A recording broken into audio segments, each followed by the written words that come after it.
今仔日是立冬嘛，代表讲这个天气慢慢转凉冷，有真个乡亲有可能用到一寡呢烧气，也是远红外线等等这的电器，因无用的是一定要真细致，就是讲必须要将这个机器放伫较平、较稳定的所在以外，嘛必须都要离眠床啦、棉被等等这较高导火物件较远咧，因为透早。台北市吉林路道民众，因为将这个远红外线这个灯呢放伫眠床边啊，地思讲呢棉被就呢导火引起火烧厝，规社区的人拢惊甲吊惊精神，送个半暝赶紧逃命。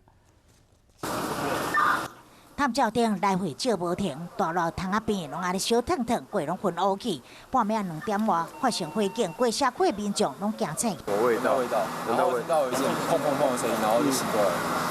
好佳在之后全部拢倒出来，只有一对母仔小可受到轻伤送病院。可到底为什么导火？其实是远红外线和电机所引起的。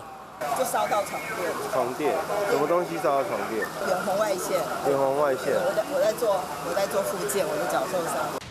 为了做复健，这机器离棉被放了附近，引起火灾。天气较冷，民众经常拢会使用，但是伊温度升了真紧，才少10分钟，体温就对34度1来到38度半，烧了真紧，甚至这表面温度有机会破百。有糖尿病啊，年纪大的人感觉比较差，热他可能不是很警觉到，那也有可能烫伤。